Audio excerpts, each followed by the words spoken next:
Taste the Daily.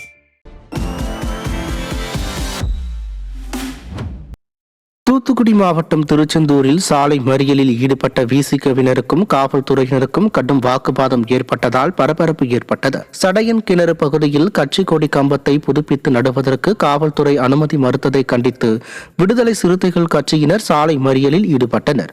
அப்போது காவலர்களுடன் தள்ளுமுள்ளு ஏற்பட்டதில் விசிக தெற்கு மாவட்ட பெண் செயலாளர் டிலைட்டா கீழே விழுந்து காயமடைந்தார். விடியா திமுக அரசை கண்டித்து கூட்டணி கட்சியினரே போராட்டத்தில் ஈடுபட்டது திமுக அரசின் அவலட்சணத்தை அம்பலப்படுத்தியுள்ளது. தூத்துக்குடி மாவட்டம் கோவில்பட்டியில் தனியார் தினசரி சந்தை கட்டுமான பணி அடிக்கல் விழாவிற்கு வருகை தரும் சபாநாயகர் அப்பாவு மற்றும் திமுக அமைச்சர் கீதா ஜீவனுக்கு பொதுமக்கள் எதிர்ப்பு தெரிவித்துள்ளனர். கோவில்பட்டி நகராட்சியின் தினசரி சந்தைகளுக்கு எதிராக தெற்கு திட்டக்குளம் பகுதியில் செயல்பட்டு வரும் தனியார் தினசரி சந்தையில் புதிய கட்டிடங்கள் கட்டுவதற்கான அடிக்கல் விழா நடைபெறவுள்ளது. இதில் அப்பாவு மற்றும் கீதா ஜீவன் இருவரும் பங்கேற்க எதிர்ப்பு தெரிவித்து தெற்கு திட்டக்குளத்தில் முக்கிய சாலை முழுவதும் கருப்பு கொடி கட்டப்பட்டுள்ளது. கடலூர் மாவட்டம் மேல் புவனகிரியில் கட்டப்பட்ட நெல் கொள்முதல் நிலையத்தில் பாதுகாப்பு மற்றும் அடிப்படை வசதிகள் இல்லாமல் அவசர கதியில் திறக்கப்பட்டதாக விவசாயிகள் குற்றம் சாட்டுகின்றனர்.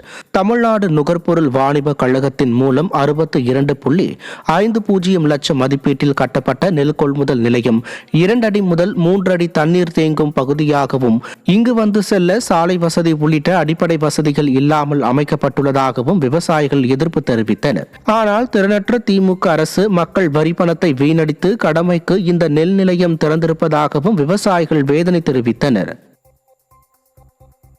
கோவையில் கல்லூரி மாணவன் ஓட்டிச் சென்ற இருசக்கர வாகனம் 3 வயது குழந்தை மீது மோதிய அதிர்ச்சி சிசிடிவி காட்சி வெளியாகியுள்ளது.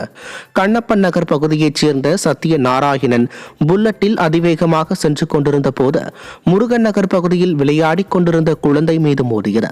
இதில் படுகாயமடைந்த குழந்தை கோவை தனியார் மருத்துவமனையில் சிகிச்சைக்கு சேர்க்கப்பட்ட நிலையில் சம்பவம் தொடர்பான அதிர்ச்சி ஊட்டும் சிசிடிவி காட்சி வெளியாகியுள்ளது. நிலக்கோட்டை அருகே அம்மையன் நாயக்கனூர் நரசிங்க பெருமாள் கோவில் தெப்பக்குளத்தில் 60 ஆண்டுகளுக்கு பிறகு நீர் நிரம்பியதை ஒட்டி கங்கா மகா ஆர்த்தி விழா சிறப்பாக நடைபெற்றது. இதில் 20க்கும் மேற்பட்ட சாத்துக்கள் பங்கேற்று கலச நீர் ஊற்றல், வேத மந்திரங்கள், லட்ச தீபம், நாகதீபம் உள்ளிட்ட சிறப்பு வழிபாடுகளை நடத்தினர். இதில் ஆயிரக்கணக்கான பக்தர்கள் சாமி தரிசனம் செய்தனர்.